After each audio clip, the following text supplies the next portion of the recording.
Ассаламу алейкум ардактуу бир туугандар, кайрадан кечирип кой рубрикасы. Сиздер менен мен Жакут. Кеттик алга карай. Бүгүн айтайын дегеним, Бакыт үйүнө келдик. Бакыт үйүндө акыркы убактарда үйлөнгөндөр мына ушундай лимузин, мына момундай түрлүү машиналардын баардыгы турат. Ошондой машиналар менен үйлөнүп калышты.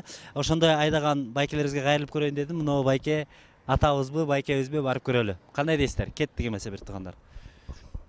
Ассаламу алейкум байке, сизге уруксатпы?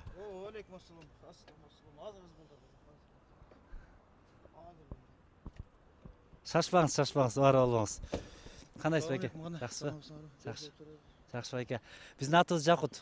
Мен атым Сатар. Өңүң таанышып сурайт, мен телевизордон көрсөм көрө келе сени. Азыр чочуп кетип атпайбы? Жакшы, мен төкмакыммын да. Телевизор дырдайм. Жакшы байке. Жашоодо билип билбей капачылык, таарынычтар болот. Ушу бир жаштыгыңызды эстеп көрөсүзбү, же азыр учурда болгон окуяларданбы? Мен айтайын дегеним, ушу кимди таарынтып алсаңыз кечирим сурап койбойлубу? Кечирим айда жаратканым анын жүрөгүнө ыйман салса, бизди кечирет да, Сатар байке. Бир эстеп көрбөйсүз ушундай? Өтө аябай катуу оор суроо бердиң. Жүрөктө өйүп жүргөн нерсе дайым эсте болот. Жаш кезде, анда бир бойдок кезим эле, жаш элем анда. Ошондо менин эң ошо кезде жакын, көңүлү дагы аябай жакын, мектеп кезинен эле ынак досум бар эле.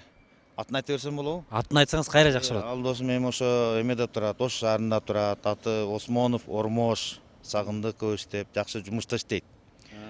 Анан ошол окуядан кийин экөөбүздүн арабыз бир аз алыстап кеткен, сууп калды. Ормош досум эми ошо кезде мен жакшылык кылып бир аз сенин ушундай жалындап күйүп турган сезимиңди, кубанып барган сезимиңди мен суу сепкендей кылып койдум эле. Мен ушул кезге чейин ойлоп жүрөм, ошончо бир убакытка келсе, мында бир мүмкүнчүлүк болсо, сенден кечирим сурайын деп ойлоп жүрдүм эле. Бирок бүгүн мынантип Кудайдын буйругу менен, Алла Тааланын буйругу менен мынантип жигиттер келип калыптыр. Бу да болсо Алла Тааланын буйругу болсо керек. Ошо Алла Тааланын буйругу менен мен сенден дагы ушу кечирим сурайм досум. Эгерде мүмкүнчүлүгүң болсо, кечир.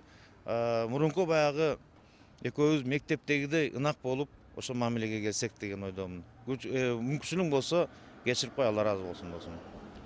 Азамат Сатар эке, Ормош эке, бизди көрүп атсаңыз, көрбөй калсаңыз угасыз биз жөнүндө, биздин Сатар экени кечирип коюңуз. Чындап эле Алла Таала өзү кечиримдүү.